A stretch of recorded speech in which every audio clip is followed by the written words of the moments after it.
গোটা পৃথিবী বদনাম করিলেও বদনাম হয় না যদি রব কাউকে বেইজ্জতি না করে। তুইজ্জু মান তাশাউ ওয়া তুদিল্লু মান তাশাউ। তিনি চাইলে সম্মানিত করেন, তিনি চাইলে অপমানিত করেন। তুতিল মুলকা মান তাশা ওয়া তানজিউল মুলকা মিম্মান তাশা। তিনি চাইলে বাদশাহী দেন, তিনি চাইলে বাদশাহী থেকে নামায় দেন। এখানে তাফসীরের মধ্যে আছে, দুইটা আলাদা আলাদা বলছে। অর্থ হইল বাদশাহী পেলেই সম্মানিত, বাদশাহী না পেলেই অসম্মানিত না, আল্লাহ তাআলা আলাদা বলছে। অর্থাৎ বাদশাহীও দিতে পারি আমি, কিন্তু সম্মান আলাদা বিষয়। হতে পারে বাদশাহ কিন্তু ঘৃণিত। ফেরাউন বাদশাহী ছিল, নমরুদ বাদশাহী ছিল কিন্তু ঘৃণিত। বেলাল বাদশাহ ছিল না, সম্মানিত, সম্মানিত। তাইলে এটা একটা বিষয়, ক্ষমতা একটা বিষয়। আল্লাহ তাআলা বলেন একই মিশর এই পৃথিবীতে ইসলামের ইতিহাসের, আল্লাহর দ্বীনের ইতিহাসের, পৃথিবীর ইতিহাসের অসংখ্য ঘটনা এক সাক্ষীর জায়গা পৃথিবীর একটি দেশ, সেটা হলো মিশর। মিশর এক অবাক করা দেশ, যেই দেশে আল্লাহর এই সৃষ্টির অগণিত ঘটনার নিদর্শন মিশরে আছে। আল্লাহ তাআলা এই মিশরে দেখাইছেন যে আমি একজনকে কূপের ভিতর থেকে উঠাইয়া বাদশা বানাইছি, আরেকজনকে বাদশার মস্তক থেকে নামাইয়া পানিতে চুবাইছি। ইউসুফ ছিল কূপের মধ্যে, আমি সেখান থেকে তুলে তাকে বানাইছি মিশরের বাদশা। ফেরাউন ছিল মিশরের বাদশা, আমি তারে সেখান থেকে নামায়া তারে আমি নদীতে চুবাইছি, পানিতে চুবাইছি, শেষ করছি। এই জন্য দোস্ত এটা জরুরি। ক্ষমতা পাইছেন আর ইজ্জত পাইছেন এক কথা না। ক্ষমতা মিলতে পারে, পদ পদবি মিলতে পারে, কিন্তু সম্মান যেটা, মহব্বত, ইজ্জত, আজমত, এটা আসমানওয়ালার কাছে, আল্লাহর কাছে। ওয়ালিল্লাহিল ইজ্জাতু ওয়ালিরাসূলিহি ওয়ালিল মুমিনিন। ইজ্জত আল্লাহর জন্য, রাসূলের জন্য, মুমিনের জন্য। নাফরমান পৃথিবীর সবটা যদি ভোগ করে এরপরেও সে ঘৃণিত। বেনামাজি যদি 3 বেলা বিরিয়ানিও খায় এর পরেও এটা ঘৃণিত। যার কপালে সেজদা নাই সে যদি পৃথিবীর 100 ইউনিভার্সিটি থেকেও ডক্টরেট করে, ওই মূর্খ, নাদান। কারণ ওই সবগুলো সার্টিফিকেট দিয়ে সে উপার্জন করে, দুনিয়া রোজগার করে।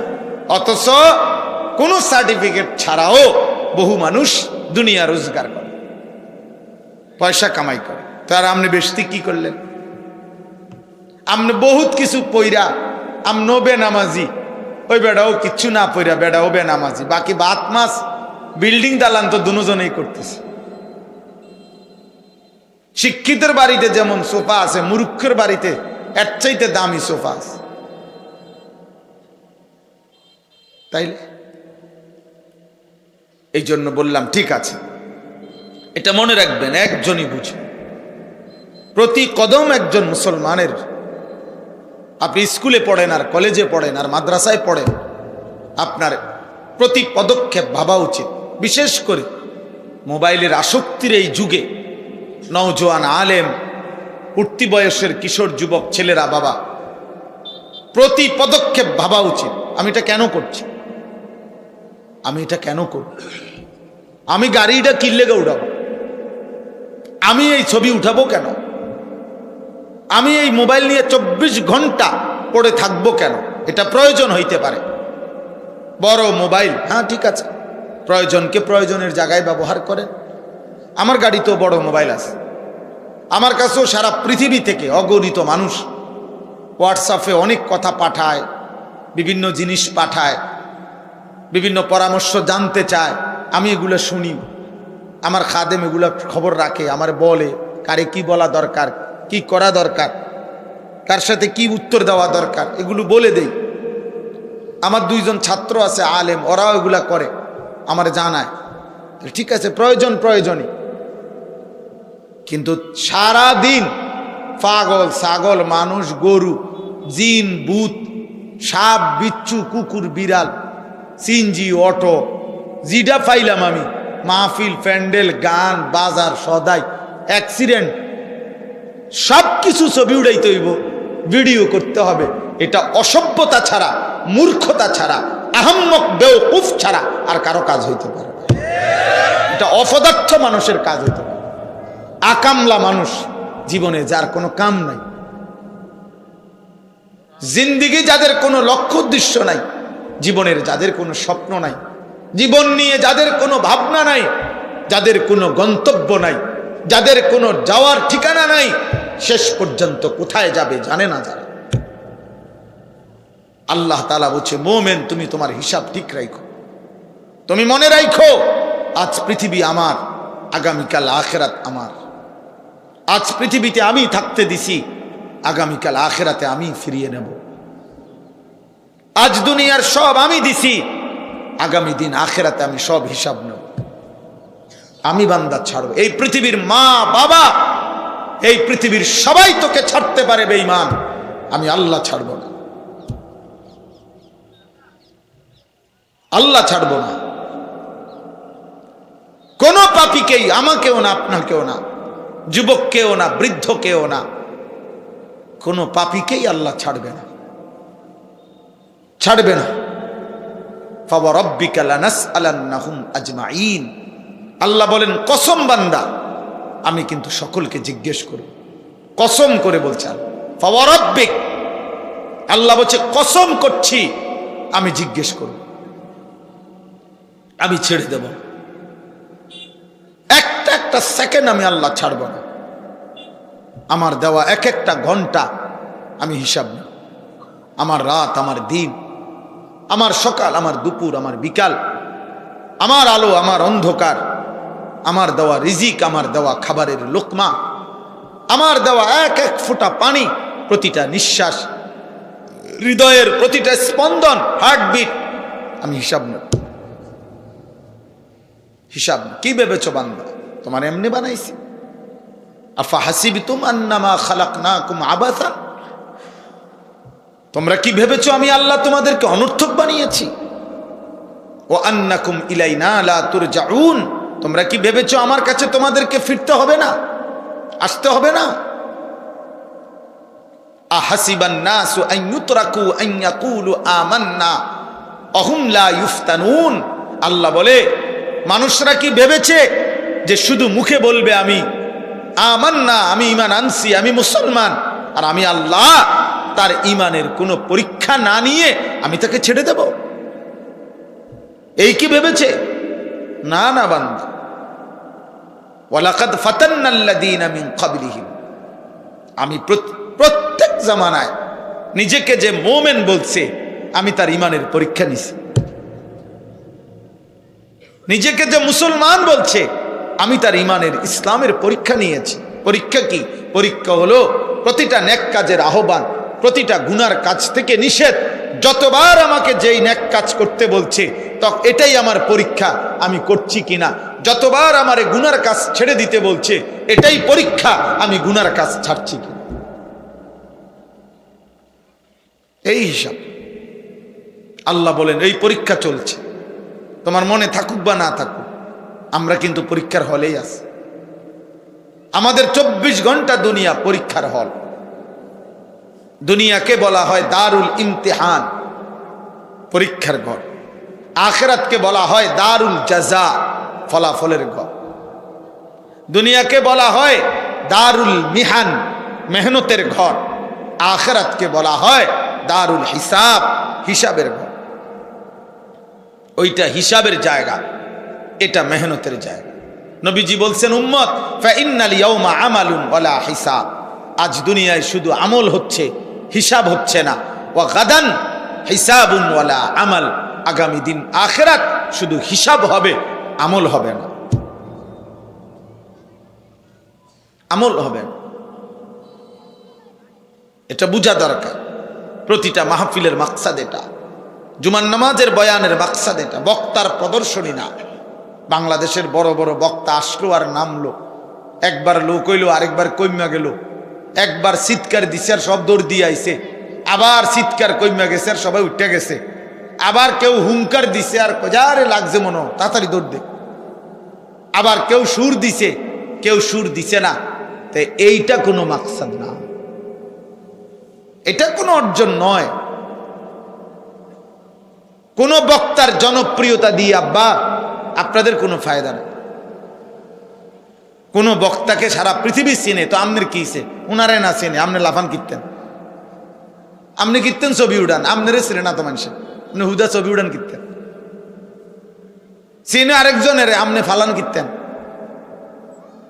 আপনার লাভ কি? ওনার কি লাভ? আমাকে যদি 1 কোটি মানুষ চিনে আমার কবর রাজাব্বা, তো আমি এটা দিয়ে কিতা করবো? ঘাস কাট মেরে দিয়া আমি এটা দিয়ে করব কি বলে? আপনারা কি করবেন? চলেন, এজন্য আজকে কদর করেন। অনেক বড় বড় বুজুর্গ ওলামা কথা বলবেন, সবগুলো বয়ান শোনেন, কলিজার মধ্যে বিবেক অনুভূতি জাগে কিনা দেখেন, আখেরাত মনে পড়ে কিনা, কবরের কথা মনে পড়ে কিনা।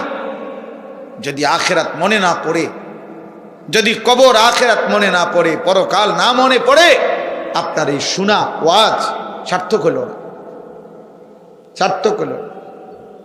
পুরাটা মাহফিল মিলাইয়া 20 টাকার বুট খাইলেন, 30 টাকার চটপটি খাইলেন, 1 কাপ চা খাইলেন, আর এই মুরগি দিয়া খিচুড়ি রানছে বা বিরিয়ানি রানছে, কোনো না কোনো ফাঁক দিয়া কষ্ট করে জাতাজাতি করে 1 প্লেট বিরিয়ানি খাইলেন, কামিয়াব আলহামদুলিল্লাহ, আল্লাহ খাওয়াইছে আমনগো দোয়ায়, দর্শনের দোয়ায়। তবে সাফাসাফি করতেছে একটু, তবে আল্লাহর মেহেরবানি যত জাতাজাতি করছে, আমার একটা মজবুত নিয়ত ছিল আমি 1 প্যাকেট বিরিয়ানি খামুই, 1 প্লেট আল্লাহ খাওয়াইছে, কামিয়াব। এর আমনি মুনাজাত করে দেন আমনের বিরিয়ানি দিবেন, নাহলে কি বলে? এই সফলতা মাহফিলের। আল্লাহ আমাদেরকে মাফ করে দেন। দেখা চাই আখেরাত মনে পড়ে কিনা, আখেরাত মনে পড়লো কিনা। আল্লাহ তাআলা কোরআনুল কারীমের মধ্যে বলছে, তাকশাইরু মিনহু জুলুদুল্লাযীনা ইয়াখশাউনা রাব্বাহুম সুম্মা তালিনু জুলুদুহুম ওয়া কুলুবুহুম ইলা যিকরিল্লাহ। আল্লাহ তাআলা বলেন, আমার কোরআনের বৈশিষ্ট্য, যাদের অন্তরে আল্লাহর ভয় আছে, আমার কোরআন শুনলে তাদের শরীরের চামড়ার উপরের পশমগুলো শিহরিত হয়ে ওঠে, দাঁড়িয়ে যায়। এবং আমার কোরআন শুনতে শুনতে যাদের সারা দেহ এবং অন্তর আমি আল্লাহর জন্য সেজদায় নুয়ে পড়ে, আল্লাহর কথা শুনতে শুনতে মাথা সেজদায় নুয়ে যায় যে হায়, এমন মালিকের গোলামি না করলে কার গোলামি করব? এমন রবকে না ডাকলে কাকে ডাক? যে আমার 24 ঘন্টা এত বড় কায়নাত দিয়ে, যে আমাকে লালন পালন করছে, আদর করছে, যে আমার সমস্ত প্রয়োজন পূরণ করে দিচ্ছে, যেই সত্তা আমার 24 ঘন্টা আমার নিঃশ্বাসের সার্কুলেশন চালু রাখছে, আমার দেহের অঙ্গ প্রত্যঙ্গ সচল রাখছে। আরে এই পৃথিবীর সবচেয়ে দুঃখী মানুষ, এই পৃথিবীর মধ্যে সবচেয়ে বেশি অসুস্থ ব্যক্তি এই মুহূর্তে যে আছে, যদি আপনি তাকেও দেখেন তো দেখবেন অসুস্থতার ওই কঠিন মুহূর্তেও সে আল্লাহ তাআলার অগণিত নিয়ামত ভোগ করতেছে, অগণিত নিয়ামত ভোগ করছে। এমন রব, এমন সৃষ্টিকর্তা, এমন পালন কর্তার আনুগত্য, নামাজ, সেজদা, বন্দিগি, যার কলিজার মধ্যে অনুভূতি হয় না, এমন মালিকের যে সেজদা দেয় না, এমন রবের যেই নামাজ পড়ে না, আল্লাহর কসম আমার দৃষ্টিতে তারে মানুষের বাচ্চা মনে হয় না, আমি তাকে জানোয়ার মনে করি, জানোয়ার। এজন্য আমি বললাম, এটা আমার ফতুয়া, বেনামাজিকে আমি মানুষের বাচ্চা মনে করি না। আমার দৃষ্টিতে সে মানুষরূপী জানোয়ার ছাড়া আর কিছু না। মানুষরূপী চতুষ্পদ এক জানোয়ার, যেই জানোয়ার বুঝছে জীবন মানে চতুষ্পদ জন্তুর মতো দুনিয়া ভোগ করা, পেশাব পায়খানা, খাদ্য খাবার, যৌন চাহিদা পূরণ আর ঘুম।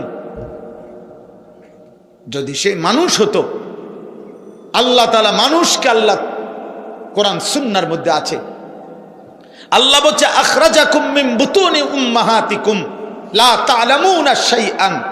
বান্দা জানো, আমি আল্লাহ তোমাকে মায়ের পেট থেকে যেদিন বের করেছি, এই সৃষ্টির কোনো কিছু, কোনো জ্ঞান, কোনো কিছু তুমি জানতে না, কিছুই না, কিছুই না। আমি আল্লাহই প্রথম দিন থেকে, আমি আল্লাহ তোমার সমস্ত আকল, বুদ্ধি, বিবেচনা, আকল, আলো, অন্ধকার, রোদ, বৃষ্টি, মা, মায়ের বুকের দুধ, তোমার কান্না, তোমার হাসি, তোমার চাহিদা পূরণ, তোমার প্রয়োজন পূরণের জন্য যখন যা দরকার, প্রতিটা বুঝ, প্রতিটা আকল, প্রতিটা মেধা, প্রতিটা যোগ্যতা আমি আল্লাহ দিছি, আমি আল্লাহ দিছি, আমি আল্লাহ দিছি। তুই কিছুই জানতি না বান্দা, আমি দিয়েছিলাম, আমি দিয়েছি। আমি আল্লাহ তোকে শিখাইছি। দাঁতবিহীন শুধু মাড়ি দিয়ে দুইটা মাড়ি, এটা দিয়ে তোর মায়ের বুকের দুধে, বুকের স্তনে চাপ দিয়ে ধরো, আমি তোমার জন্য বিশুদ্ধ পবিত্র দুধের ইন্তজাম করে দেব। আল্লাহ বলেন এটা আমি শিখাইছি।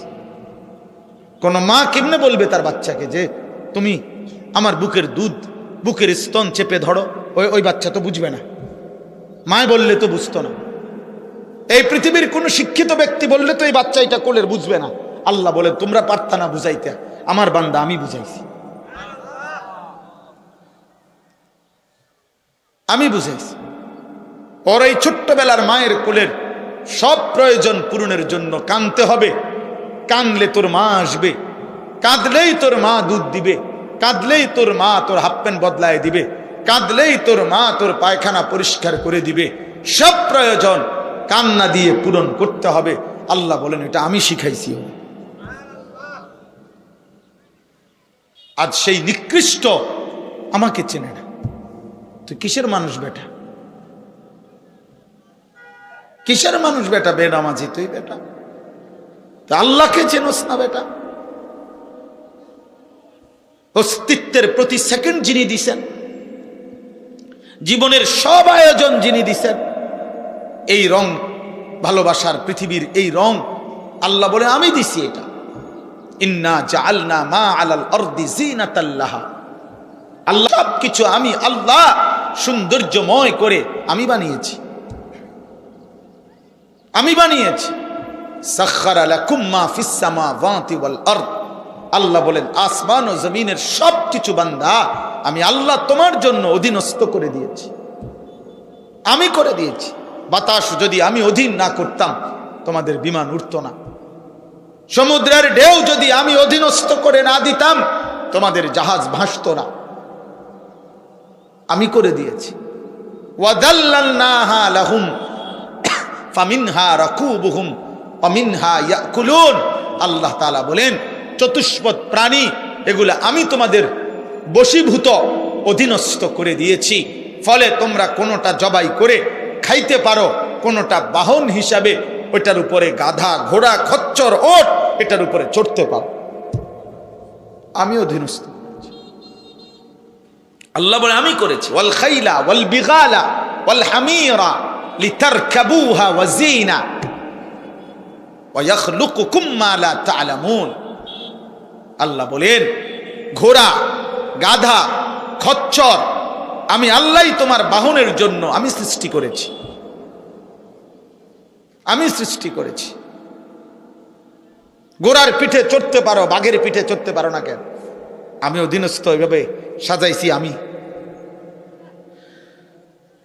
আমি বন্টন করছি, সব সেটিং আমি করছি।